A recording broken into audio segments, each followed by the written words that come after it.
Wait, how did the door get locked? What the heck? Did you guys just lock the door on me? That is some serious mud we got going here, everybody. What do you think, Ginny Barncat? You don't like the mud either. Oh, wait. Ginny just leaped right on top of me with her muddy paws. So it's been a wild couple of days here on the farm. We have had very warm temperatures. 3 days ago it was actually 60 degrees. We've gotten a ton of rain. We've had flooding here on the farm. As you can see by looking even at the garden, most of the snow on the farm is melted. And yeah, we are unquestionably in the thick of mud season here. And so I figured we'd do a quick walk around and I'd show you what's going on and tell you what's happened. Because right now on the farm, things are a little bit of a mess. Speaking of mess, would you look at these three troublemakers? They are always around here causing trouble. Since all the snow melted, I've actually let them run around the farm for the most part in the lower area, and they're starting to eat some of the weeds and get into some of the burdock. And so yes, the farm has also been embroiled in goat chaos. All right, back off, boys. I come bearing goat treats. Excuse me, Barnacus. Excuse me. Abby, what are you doing? You want to get pet? You don't like all this goat chaos? Well, here, we're gonna give some goat treats and some Abby pets, and everybody's doing okay here on the farm this afternoon. Barnacus, how'd you end up with a goose feather on you? You guys are a total mess. While the goats are busy doing their thing, I'm gonna take the dogs and we're gonna complete the egg collection for this afternoon. Good afternoon, birds. You'll actually notice there's a surprising lack of birds around the bird coop. You'll also notice our big glacier is starting to finally melt. But the really interesting thing that's going on right now, the fact that most of the birds are actually back here hanging out by the pool. Are you getting all sassy with me there, Goose or Goose? Yeah, most of the waterfowl have been hanging out in this seasonal stream that we have. As everything's melted, they've been keeping very busy. Like you can see, we've got like a little stream going here. Because I think at its peak, we had, I don't know, about 2.5 feet of snow on the ground. And at this point, there's like virtually none. Some of these shadier spots over by the woods still have some, and some of the spots where you have snow that fell down to accumulate has some. But overall, most of the snow's melted. I mean, we could always get another snowstorm, so I don't want to act like winter is done and it's just time to move on. But I will admit, as I look at what's going on here around the farm, it does have some serious like summertime vibes. And one of those summertime vibes is the fact that it seems like there's eggs everywhere. This is what I collected so far. As you can see, it's, I don't know, almost a dozen chicken eggs and about 4 goose eggs. I was waiting so long and getting so worried that I wasn't getting any goose eggs, and now they're just coming left and right. I bet you if I check the nesting spots right now, I'm gonna find even more. Let's check this one here. Nothing in there, huh, Abby dog? Let's check this one. Oh yeah, there we go. Another big old goose egg. Come on, Toby, help me look for more goose eggs. We're gonna go check the other nests. Nope. Nope, all right, that looks like it. So our grand total is 5 goose eggs for the day. Now let's see what we got for chicken eggs.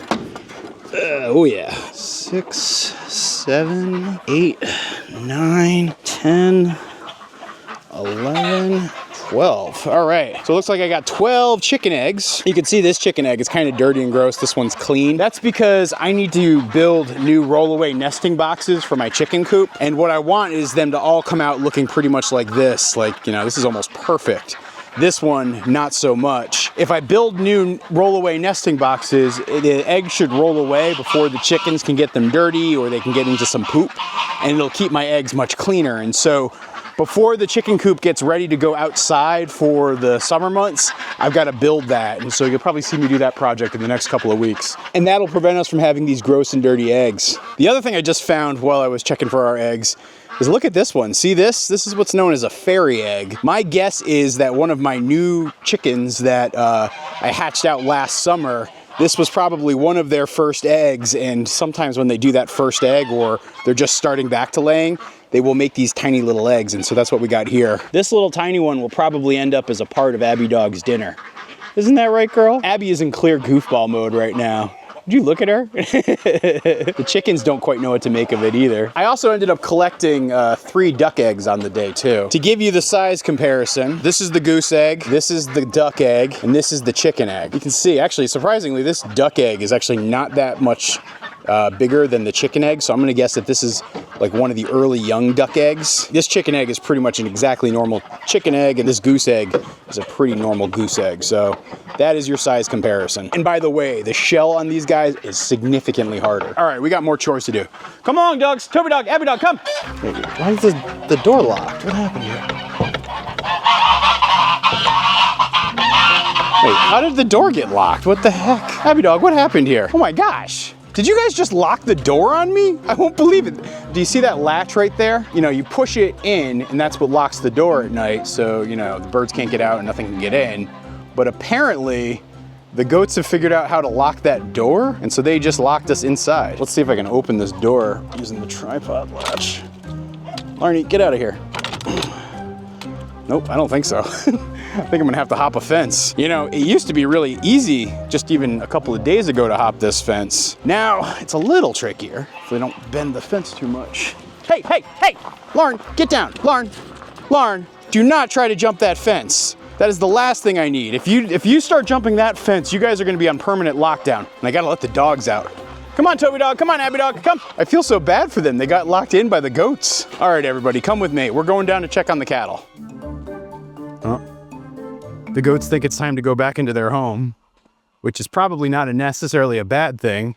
They've been on some very bad behavior. But yeah, here you can see our pasture. Let's take a look at how flooded things are. So this is that channel that I was telling you about earlier that runs down here. And then this is the actual pasture. This is our pond right here. Somehow, with all the wind and storms that we had, this ended up blowing down here. And yeah, this area over here is just kind of a soggy, muddy mess. I got to admit, I was actually very worried the other day that my cattle were gonna get flooded out, but things got close, but not too bad. Like if you look at the footage of here from even just 24 hours ago, I actually shot the footage that you're seeing right now. Most of this area where I'm standing was completely underwater. And pretty much all the way up to the cattle area was underwater. It was really bad and it got dangerously close. You know, when I set up the cattle panels last fall, I was actually trying to be very careful for something like this happening. And I took measurements last spring about where the high water mark was for when things flooded down in this lower pasture. And it pretty much ended up being like about 20 feet or 15 feet from where I put all the cattle panels. And the truth of the matter is, at this point, I wish I gave the cattle even more space. Like as you look at where things stand right now, you can see even just over here, the edges of this area are starting to get flooded in. And it's just kind of turned into a mucky, muddy mess. I mean, it's not the end of the world, but it's also not all that pretty. How you doing, Annabelle? Getting a drink of water right there? I see Betty Rubble, my new favorite calf, coming in to get a drink of water too. So Betty is actually Annabelle's daughter. So they are related, but she's like, nope, let your mom drink first. That's the rules of the farm. Even though I don't love coming in here right now, let's come inside and check on the cattle. Come join me in the muddy swamp, buddy. He's like, nope, I don't want to be there. You'll also notice that Abby dog, who's usually like the first one to the cattle yard when I'm coming in here to visit, she is nowhere to be found too. Because there are parts of their yard that are just pure swamp at this point. I'm even just starting to drop hay bales in here to soak up some of the mess. You know, I did such a good job and I was actually kind of proud of myself for how clean I kept this area this winter, just coming in here and scooping up the poops. You can actually see most of my compost pile from the cattle right back there behind that fence. And so I felt like I was doing such a good job, but now at this point, it's like almost impossible to keep things clean because it is just such a muddy, mucky mess. The good news is too, this was a big enough area that the cattle can do a pretty good job of getting out of this space and getting out of this mess themselves.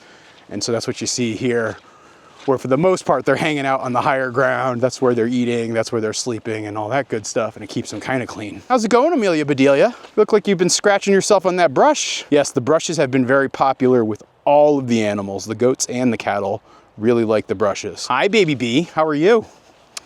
Wanna say hello? Come here, sweetheart. Yes. I don't have any treats or brushes for you today, but I will boop you on the booper snoot. Good girl. We're still probably 2 or 3 weeks away from calf watch. And so my hope is that a lot of this space dries out and there's not nearly as much mud for when the calves come. If there is still this much mud, I actually, again, set this area up with a little bit of forethought. And if I want to, I can move even just the moms and the calves out that way into drier, cleaner space. Or I can even move them up the hill into the permaculture orchard. And so that was like actually one of the advantages of keeping them here. And so I don't really know what I'm gonna do, and it's gonna be very based on the weather. Do you guys see that? Ginny Barncat's over there, and both Betty Rubble and Betty White are very curious about what's going on with Ginny. The Cows do not like Ginny at all. Now you can see Buffy the Vampire Slayer just came in here. Annabelle's coming in. They're all curious about who's this other cat coming in. They do not like her at all, particularly the calves. Like, I think the adults are kind of used to them, but the calves do not like the barn cats. Hey, Ginny, wanna come over here and visit with me? No, you're gonna stay on that side of the fence? So it's probably a smart choice. You don't even wanna be in this yard anyway. Yeah, you don't really wanna roll around in the muds, do you? No, maybe she does. Let's see what happens. See, the calves are like, wait, what's this thing up here? All right, I was gonna give you a kitty back ride to the other side if you want. You wanna come or no? Okay, come on, we'll get out of the swamp. Yeah, she does not like to walk around here at all, just like the dogs don't like to walk around here at all. Especially right by the gate is actually the wettest and the grossest, just because it's like the furthest downhill. And as I've said in other videos, my plan is to not keep them like this for next year. All right, and out I go too. I can't believe you passed up a chance to go visit the cattle. But I guess that's not that surprising if you look at my boots. Toby Dog actually went into the cattle paddock yesterday and his feet were just so muddy and gross, I ended up washing them off for him. Yeah, buddy. You know, in a couple of weeks, you're gonna have to get groomed, get all some of this winter fur off of him.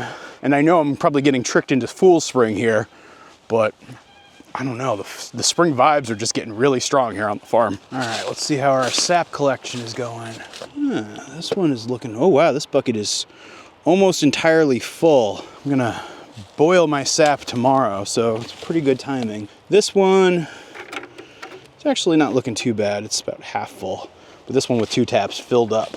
Probably the next video you guys see from me will be me making my maple syrup. You'll see me put up the taps, collect with the buckets, and then what I do tomorrow when I evaporate everything. This contraption that you see right here, this is actually my maple syrup evaporator. Just getting it ready to go for tomorrow.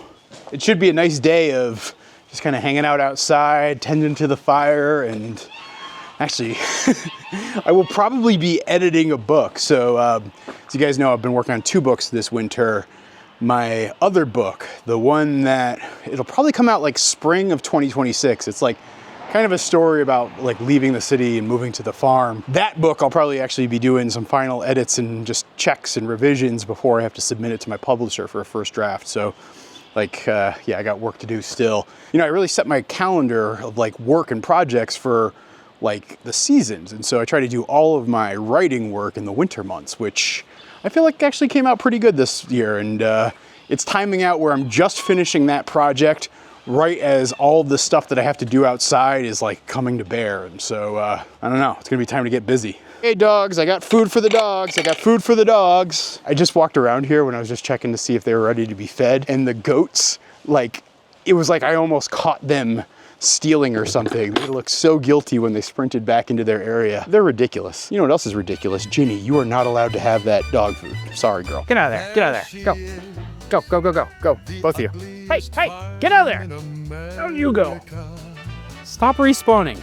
There she is. Isn't she so vile? There are many ugly farms in America, but none quite as ugly as this one. Good boy. Oh yes, she is the ugliest farm in America.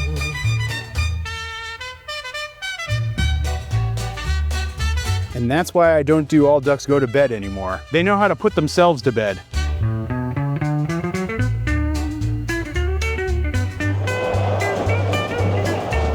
The ugliest farm in America.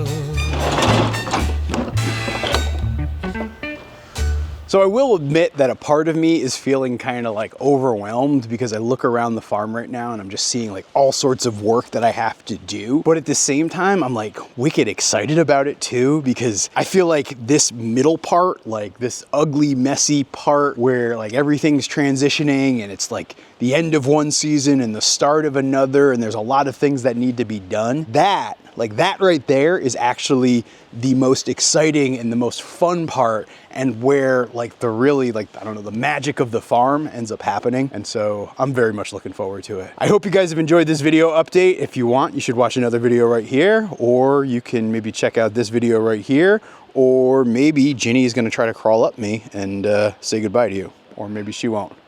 But thanks for watching, everybody. But thanks for watching, everybody. I was like trying to end the video and see if she would do it on cue, and she didn't, but then she did it right afterwards. So yeah, it doesn't always work out perfectly when she climbs me.